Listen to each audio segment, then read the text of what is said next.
बहुत प्राचीन समय की बात है, जब भारत की धरती पर छोटे छोटे राज्य हुआ करते थे।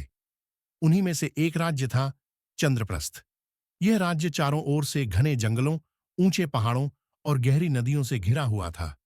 चंद्रप्रस्थ धन धान्य से भरपूर था, लेकिन उससे भी ज्यादा प्रसिद्ध था अपने न्यायप्रिय राजा के लिए। राजा का नाम था राजा रुद्र प्रताप। राजा रुद्र प्रताप बहादुर, तेजस्वी और रणनीतियों में निपुण था।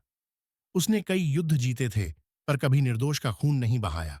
उसकी प्रजा उसे पिता की तरह मानती थी, लेकिन एक बात थी जिसने राजा के जीवन को भीतर ही भीतर खोखला कर दिया था।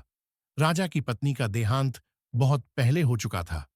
उसके बाद राजा की पूरी दुनिया बस एक ही व्यक्ति के इर्द गिर्द घूमती थी, उसकी बेटी राजकुमारी मायरा। राजकुमारी मायरा मायरा सुंदर थी, लेकिन उसकी सुंदरता चेहरे से नहीं, उसकी आंखों से झलकती थी। वह करुणामयी थी, पशु पक्षियों से प्रेम करती थी और जंगलों में जाकर घायल जानवरों की सेवा करती थी। प्रजा उसे चलती फिरती देवी कहती थी। लेकिन मायरा के जन्म के साथ ही एक ऐसी घटना घटी थी जिसने राजा के मन में डर बो दिया था। मायरा के जन्म के दिन राजमहल में एक साधु आया था। वह बहुत वृद्ध था, आंखों में अजीब सी चमक थी। उसने नवजात मायरा को देखा और गहरी सांस लेकर कहा, राजन, यह कन्या साधारण नहीं है, इसकी नियति असाधारण है। पर ध्यान रखना, यदि इसकी शादी किसी मनुष्य से हुई तो उसका सुहाग नहीं टिकेगा और उसके आंसू पूरे राज्य को डुबो देंगे। यह कहकर वह साधु चला गया। राजा ने उस समय बात को अनसुना कर दिया, लेकिन वह भविष्यवाणी उसके मन में गहरे बैठ गई। समय का पहिया समय बीतता गया। मायरा बड़ी होने लगी। उसकी उम्र 16, फिर 17, फिर 18 वर्ष हो गई। राज्य के कोने कोने से राजकुमारों के विवाह प्रस्ताव आने लगे। हर कोई मायरा को पाना चाहता था, लेकिन राजा हर प्रस्ताव ठुकरा देता। दरबार में मंत्रियों ने कहा, महाराज, राजकुमारी की शादी आवश्यक है। राजा चुप रहता। मायरा ने कई बार पिता से पूछा, पिताजी, क्या मुझ में कोई दोष है? राजा मायरा को गले लगा लेता और कहता, नहीं बेटी, बस समय नहीं आया। लेकिन सच ये था कि राजा डरता था। राजमहल का रहस्यमय तोता, राजमहल के सबसे पुराने हिस्से में एक ऊंचा पीपल का पेड़ था। उसी पेड़ पर रहता था एक हरा तोता। यह तोता कोई साधारण पक्षी नहीं था। वह मनुष्यों की भाषा समझता था, लेकिन बोलता बहुत कम था, और अगर बोलता भी था तो सिर्फ मायरा से। जब भी मायरा उदास होती, वह तोता कहता, राजकुमारी, तुम्हारा भाग्य उड़ान में है, जंजीरों में नहीं। मायरा को यह बातें अजीब लगतीं, लेकिन उसे उस तोते से डर नहीं लगता था। उसे लगता था जैसे वह तोता उसका रक्षक हो। एक रात राजा रुद्र प्रताप ने एक भयावह सपना देखा। सपने में वही वृद्ध साधु आया और बोला, राजन, अब समय कम है। यदि तुमने भविष्यवाणी को नहीं माना तो तुम्हारा राज्य राख हो जाएगा। मायरा की शादी मनुष्य से नहीं, एक तोते से कर दो। राजा घबराकर उठ बैठा। उसने सोचा, यह सिर्फ सपना है। लेकिन वही सपना लगातार 3 रात आया। राजा टूट गया। असंभव निर्णय। एक दिन राजा ने दरबार बुलाया और घोषणा कर दी, मेरी पुत्री की शादी राजमहल के तोते से होगी।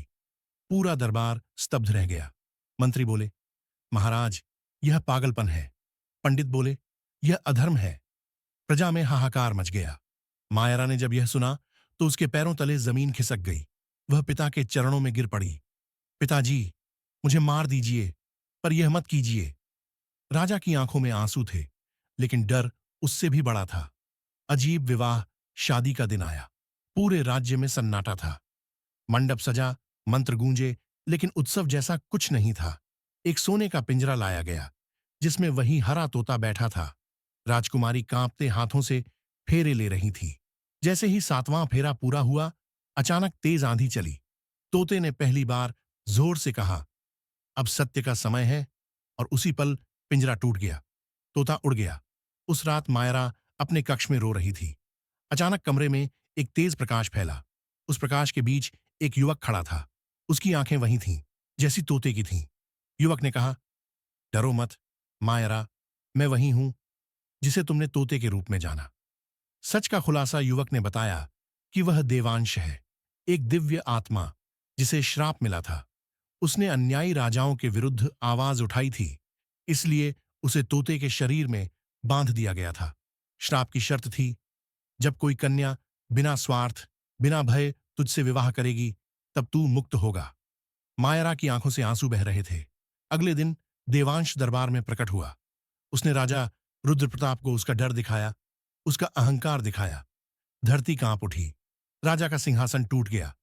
राजा को समझ आ गया कि उसने डर के कारण सबसे बड़ा पाप किया। राजा ने राजगद्दी छोड़ दी। राजा को रानी बनाया गया। उसने न्याय और करुणा से राज्य चलाया।